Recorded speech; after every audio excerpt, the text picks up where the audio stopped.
Welcome to the show. I'm Jason Whitlock, and I'll tell you why Jerry Jones's legacy might be in trouble. And I'm Colin Cowherd, and I'll tell you how Nick Saban just figured out how to fix college football. Speak for yourself starts now. Nick for president in 2020. College football's broken. How long y'all gonna be fixing college football? Y'all fixing it in the problems. All right, hello and welcome. We're joined today by two Super Bowl champs, Seth Joyner and Greg Jennings. Let's start with Colin Kaepernick, who may have new life in the NFL. Ravens quarterback Joe Flacco injured his back this week, and while it's unclear how long he'll be out, Kaepernick is being considered as a possible backup. Here's John Harbaugh today. You know, I've known Colin really, through my brother for many years, and we've talked and then got to know him really well when they scrimmaged here, and he and I have been talking, throughout the summer a number of times. And we've had some great conversations on the phone. I mean, it's really been a pleasure to talk to him and get to know him, and I like history and politics and stuff too, so we've had some debates, and it's been fun. And he's a great guy, and he's a guy right now that's being talked about. And we'll just see what happens with that. I think that's it'll all be speculation right now, but I think he's a really good football player. And as I said at the owners' meetings, I do believe he'll be playing in the National Football League this year. All right, Cowherd, is Kaepernick a good fit for the Ravens? He's unemployed. It's a job. That's a good fit. I mean, if you don't have work and you're offered a job, beggars can't be choosers. I mean, 69 guys took a snap in the NFL last year. So I always felt like eventually somebody's going to need a guy to figure it out. But nobody's designing an offense for him. So this is really all about Colin Kaepernick. Is he all in? Is he coachable? Is he totally passionate? He's not going to get multiple chances. I mean, if he goes there and people determine, word gets out, he's not all in, he's, distracted, not getting another chance. So it's a job. I think you have to be happy with it. Look, playing for Harbaugh would be a good fit for him. Greg Roman's on the coaching staff. Yes. That's a good fit for him. I don't think Baltimore is the right city for him. Baltimore is a city still racked by the Freddie Gray homicide and the protests and riots they had there. It's a Black Lives Matter headquarter. I think Colin Kaepernick in Baltimore is a major, major story that has nothing to do with football, so I don't see it as an ideal fit. I look at it, from the other perspective of it being such a African-American city. The pushback that John Mara talked about in New York, you're probably not going to have that as much as in Baltimore with as many Black Americans that are there in that city. The other thing is a heavy military city as well. And some of the things that have been talked about, the presumption has been made that he's anti-military, anti-police. Be a perfect opportunity for him to once again, because he's already done it earlier, to go in, open a dialogue with the police, open a dialogue with the military, pull them on board to help resurrect where he is. It's the perfect place for him to be, in my opinion, because of the Harbaugh and the Roman factor. And you got to consider Colin Kaepernick. When he was on San Francisco and John Harbaugh was there, Jim Harbaugh, he just kind of smoothly rolled along. They ran Harbaugh out of town. Tomasulo came along. There was no development there. Chip Kelly for 2 years, he was hurt. There was no development there. So you can essentially say over the last 3-4 seasons, Colin Kaepernick has not developed and has not progressed as a quarterback at all. So this is a perfect situation for him to be in, perfect scenario for him to be in to continue his growth as a player with some coaches that he's familiar with in a city that can probably wrap their arms around him. Yeah, I completely disagree. From a football perspective, when I look at what Joe Flacco presents for that team, he's a pocket passer. He's not outside the pocket, outside the tackles. That's not them. That's not their offense. They're a run-first offense. That's what they've always wanted to be. When I look at Colin Kaepernick, he doesn't fit that mode.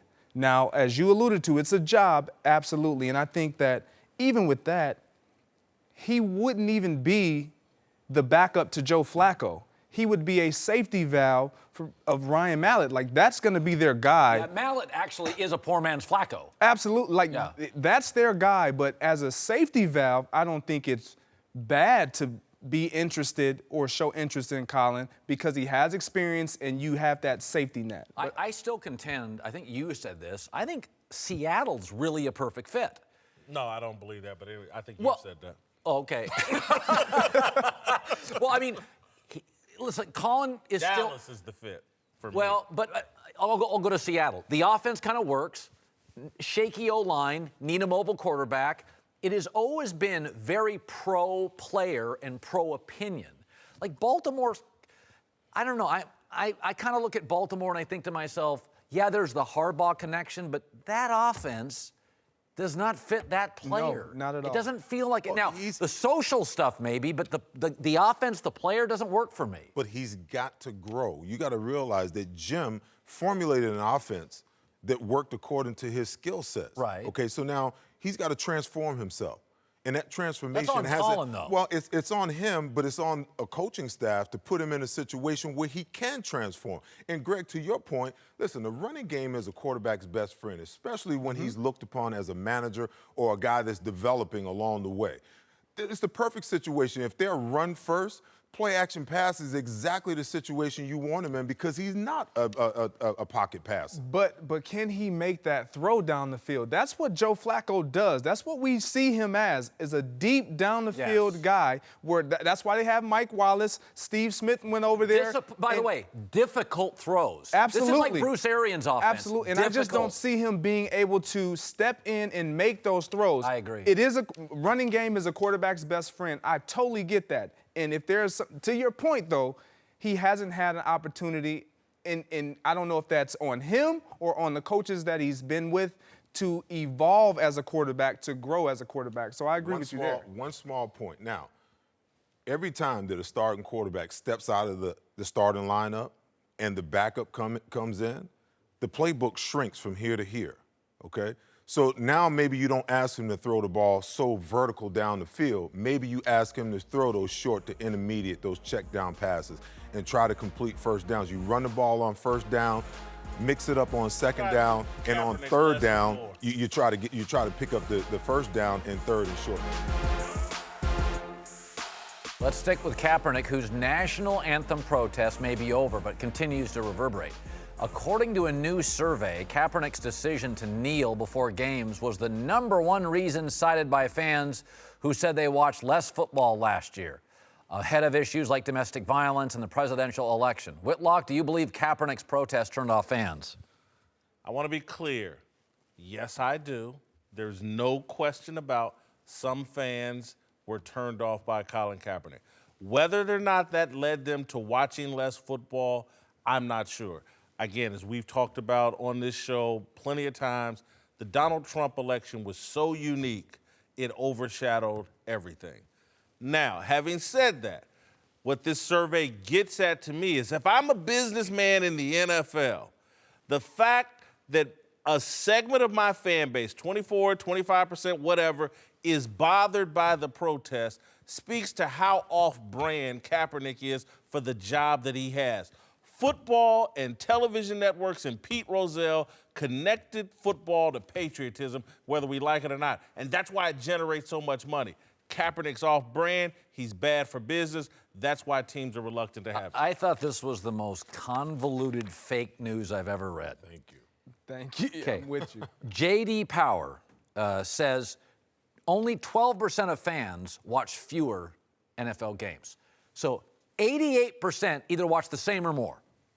Of the 12% that watch less, 26% of those cited Kaepernick. I mean, you got to go.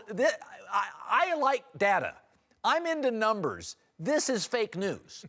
Virtually most quarter. studies and most polls are. But this is complete fake news. By the way, according to Mike Mulvihill at our company, over 203 million people watched the regular season, a gain of 5 million over the previous season.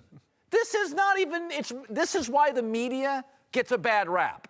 This doesn't make any sense. For sure. If the percentage was higher than the percentage of people that are actually still watching, then okay, yeah. And to your point, I think that it was something that would say to a fan, you know what, I'm going to disengage from watching. It was off-brand. I think Yes, it definitely was off-brand, but it wasn't just Colin Kaepernick. He started it, yes, but other players took off and sided with him and started kneeling. The national anthem is not something that is typically shown before the games, but we saw a lot of national anthems last year because of what Colin Kaepernick decided to do and take a stand for. So I think that there was definitely some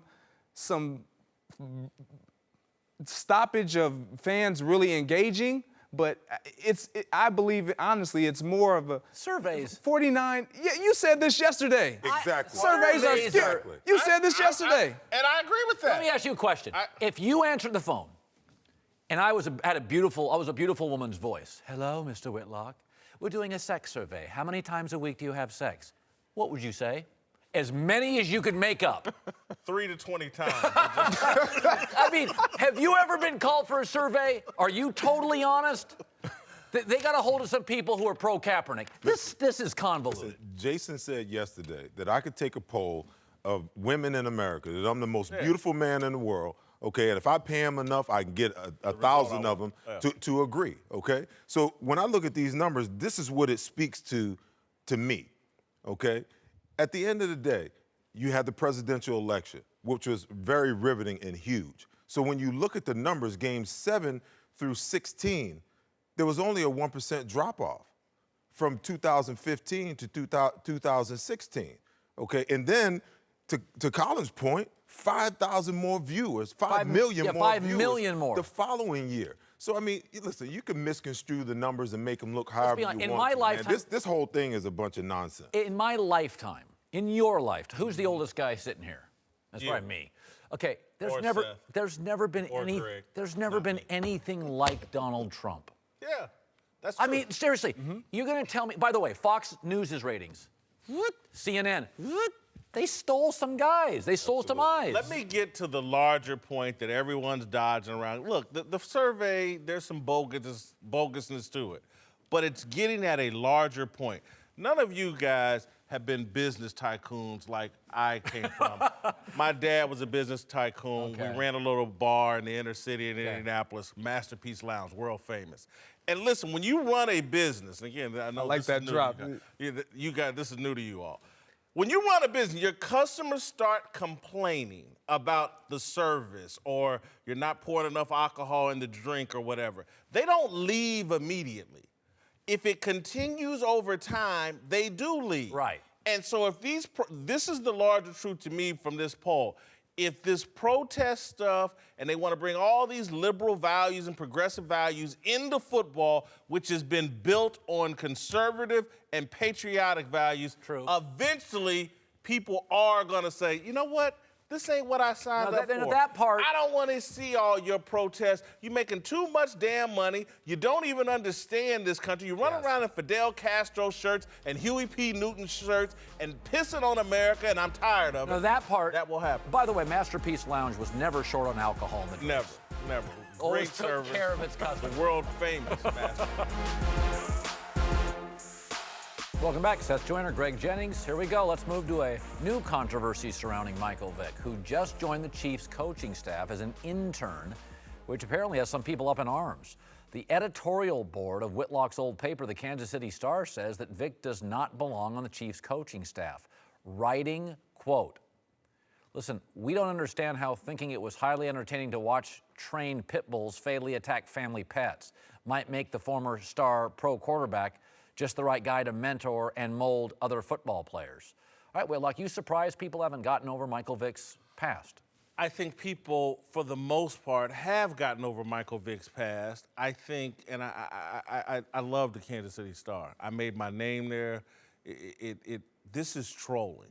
This is beneath the editorial board of the Kansas City Star. This is embarrassing in my opinion. This is something that a blogger, a child blogger would put out, not the editorial board that is supposed to be filled with experienced people that understand that for a large segment of the African American community, male community that comes out of prison, this type of browbeating and shaming of them after they've served their time. It's completely inappropriate.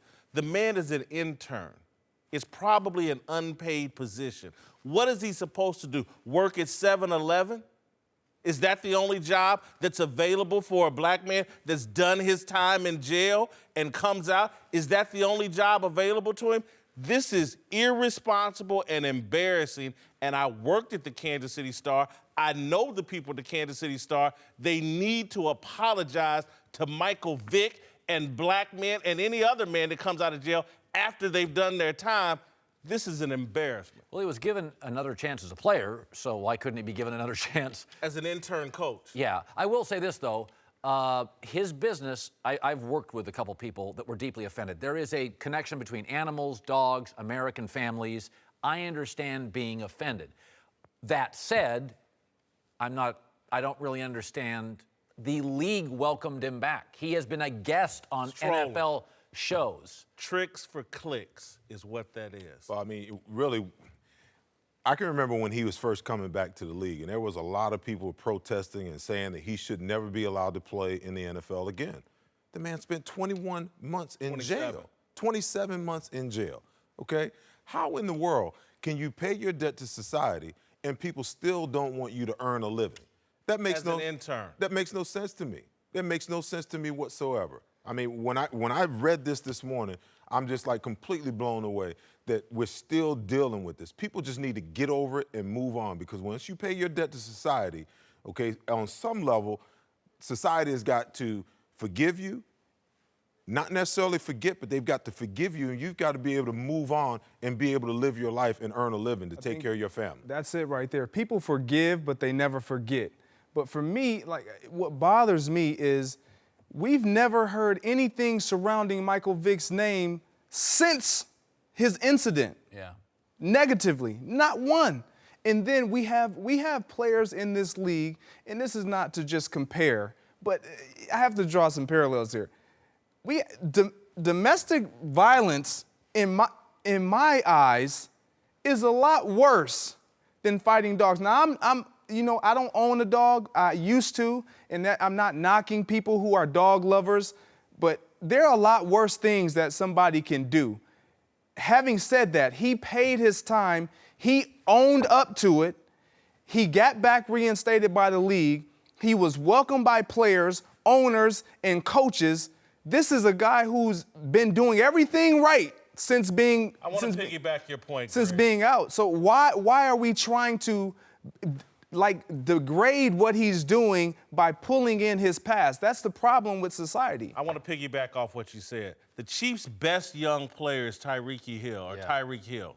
He's a receiver / running back that had domestic violence issues. This is why I call this trick for clicks. Where's the editorial saying Tyreek Hill shouldn't be on the football team? He's a player that's going to help them win. They're not going to do that. Mm-hmm. Michael Vick is a temporary intern, and so let's take this pot shot at him so that we're talked about and discussed, and this goes viral. This is beneath a serious newspaper, serious people. It's an emotional issue for me because I got family that deal with this. Family I'm very close to that deal with trying to move back into society after making a mistake. And for the editorial board, serious people, the man's an intern. It's an intern. They didn't give him a $10 million a year job. And by the way, if you remember when Michael played, and you guys know this as players, you were in the league, and I'm not sure if you were when he first broke in. He was iconic among players. Absolutely. He was really beloved. I could make the argument that every staff should have a Michael Vick. Star, wasted some talent, made mistakes, some redemption, grown and matured. Like, there's real value to having a guy who's played among players, screwed up, wasted years, and has redeemed himself. Like, I'm surprised more people haven't offered Michael Vick coaching opportunities. He knows the truth about the league. Your career is this long, don't mess it up. Kansas City Star did was racist, and they should apologize. To Dallas, where Jerry Jones is still waiting to hear whether Ezekiel Elliott will be suspended over allegations of domestic violence. But even if Zeke avoids discipline, the Cowboys continue to outpace the rest of the league with 15 suspensions for a total of 100 games over the last 4 years. Jerry's about to go into the Hall of Fame next week, but has long been known for his tolerance of bad behavior. Colin, will this hurt his legacy? No, it is his legacy. He's Evel Knievel. Crashes did not hurt his legacy. They empowered it. He was the only guy willing. He ain't going to the Hall of Fame for this. Jerry's going into the Hall of Fame for a lot of reasons. Jerry's a risk taker. He's an oil rigger. He's a pushback in the league into a Pepsi ad. He has give Greg Hardy a chance. He's bring T.O. into town. Jerry is the stunt man in a world of actors. Jerry's image is contrarian, loose, vanity, ego. He has been not the wealthiest owner. He has been the most aggressive owner. He's Mark Cuban. Like, not always loved by the commissioner. I don't think it hurts his legacy. I think his legacy is this. I think it's going to hurt his legacy because I see, and I like Jerry Jones, and I support Jerry Jones and his philosophy, to be quite honest with you. But I see the media brewing up a storm for Jerry Jones. Again, they've got him. The Lucky Whitehead mistake is directly related to the tolerance that he's shown so many other players. And this is all just going to build up because Jerry's now playing into the game. They cut Lucky Whitehead trying to play the optics and the political game. Jerry Jones got off brand.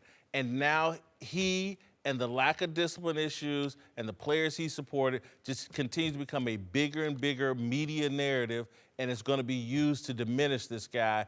And instead of people talking about him being a pioneer and a trailblazer in the NFL, it's going to all be about how he handled discipline. It's all, he's a worse kind of Al Davis. I don't think this is good. Well, I disagree, and I disagree because the NFL has always been about production and winning. Jerry Jones bought this franchise. It was in the basement of the NFC East. Yeah. He flipped it, turned it around with Jimmy Johnson, 3 Super Bowl rings, bucked the system, made a boatload of money, and polished the star as far as football fans are on a national basis. Built the monument that is the AT&T Stadium down in Dallas. Help move the Raiders to Vegas. In the interim, we as the media will talk about what Jerry has done, his leniency, you know, with players who have been who operated and played outside the line, so to speak. We'll talk about all of those things. But history has always told me that over time cures and kills all things. When he steps aside and his son Steven takes over as the sole decision maker of the Dallas Cowboys, when Jerry Jones is laid to rest, the only thing people will remember about Jerry Jones is he resurrected the Cowboy organization. They won 3 Super Bowls and all the great players that came out of there. You said something that it trumps everything. He's won. With what he's put together down in Dallas, with what he's been able to do, it's worked. And we haven't, right now, currently, like you said, presently, they're experiencing a lot of issues off the field that he can't control. He can't control and puppet those guys off the field in the offseason. But if it turns out and Dallas wins again, he wins. But even if he doesn't, his legacy is already imprinted. It's imprinted. He's already won. So you can't take that. You can't discredit him from what he's done. He's the Richard Branson of the airline. If you go to he's a maverick. If you go to another league, let's go to the NBA really quick. LA Clippers right out here. Donald Sterling. His legacy, he didn't win. He put together a team that just couldn't do it. And then on top of that, he even made it worse by all the things that took place. Y'all forgetting something. What are we forgetting? That Jimmy Johnson gets most of the credit for those 3 Super Bowls. And who so brought, what has who Jerry brought him done there? Since Jimmy? I get Jimmy Johnson gets most of the credit. Who brought him there is irrelevant. Jimmy Johnson is the face of those championships. Jerry hasn't won a Super Bowl since. This is gonna hurt. It's gonna leave a mark and a stain. And I like Jerry Jones and think to some degree he's being treated unfairly, but he hasn't handled all of this to me, in the best way, and I think people are going to use it against him. I'll ask you, how many organizations have 3 Super Bowl championships under a specific owner's tenure? That will trump everything. Let's move to our next president, Nick Saban. I love this. He had a lot to say yesterday about how to fix college football's playoff, suggesting a system where the Power 5 teams only play each other, thank you, and where the postseason looks more like the NCAA tournament. Explained our future president, quote, like, now you can have a different kind of scheduling that has more fan interest, more good games, bring out the better quality teams. All right, Whitlock, would an all Power 5 schedule be not just good, but amazing for college football? No. As a mid-major, scrubby mid-major player, I still remember going up to Wisconsin and playing. Listen, you got to remember, this is about the kids. I know we've reduced it down to it's about the fans and it's about TV ratings. It's allegedly about the kids and their experience. It's not just some TV show that we're programming and how can we get higher ratings. That's what Nick Saban's doing here. He's giving in to the rest of the media that all they care about in college football is what's best for the fan rather than what's best for the player. I'm going to put a graph up. What you're telling me is you, Jason Whitlock, want more of this. Those games. You know one of the favorite games I watched last year? Oh, give me a break. Was Central Michigan going up to Oklahoma State Absolutely. and upsetting. Yeah. You know what the game I like? On a Hail Mary pass, Oh, good controversial. Lord. Absolutely. Refereeing. Yeah, sorry. Tremendous game. Yeah, you know what game I liked? Alabama-Clemson. So did I. We had that. We'll get that. Yeah. We'll get to that in the playoffs. But for me, it's totally to your point. It's about the players. It's about the kids. I was at Western Michigan, a Mid-American conference, where I had the best opportunity when I had a Michigan State across from me or Virginia or Virginia Tech. That was my time. That was my moment. That was my shining moment. Oh, so you like mean you to take that away? There would be no Appalachian State, Michigan. There would be no Central Michigan, Oklahoma State. And what if there wasn't? College football wouldn't survive? No, it would be But devastating because you have those colleges, those students who go to those games, who support those games. They don't get that opportunity to play those big schools. That would be terrible. So you think big guy should support little guy? Absolutely. Why don't you pay for some young sports writers now Absolutely. on the blogs that are struggling? Because at the end of the day, at the end of the day, the playoffs, they're going to play each other eventually anyway. So we'll get to see that, but why water it down when we've seen Why is it USC's job to save Chattanooga? It's not about saving. No. It's about everybody gets to participate in the big show and gets to play a Nick Saban. One of my best moments as a fan of Ball State, I was on the sidelines. We went to play Nebraska and should have beat them. We dropped the damn touchdown pass in the final 10 seconds and would have beat them. It's one of the great moments of my life as a fan. It was one of the great moments of those kids' lives as players. When does AAA baseball get to play the bigs? When do the Yankees play the... This ain't AAA baseball. Okay, I've got a remedy. I've been thinking about this, okay? I don't like seeing those games either, Colin. Thank you. But for those schools, that's a big deal. Not only does David have an opportunity to slay Goliath, but the money that it means to those programs as well. So I don't want to see a whole bunch of those games, but what I would like to see is the first 2 games of the season should be designated where they can play these FCS, these mid-conference, mid-major teams, okay? After that, whatever games are left before they get to conference play, they have to be against the Power 5. And then your conference schedule is they're all the last 7-8 games of the season. So now you don't play a conference team the first week of the season when you're trying to figure out who you are and what your new quarterback is going to do.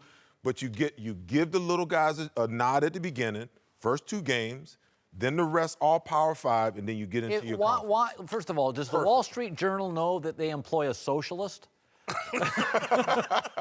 I mean, seriously, since when is scheduling uncompetitive athletics good? These games, those Troy State, Chattanooga, they come in, they used to call those body bag games. Guys get hurt.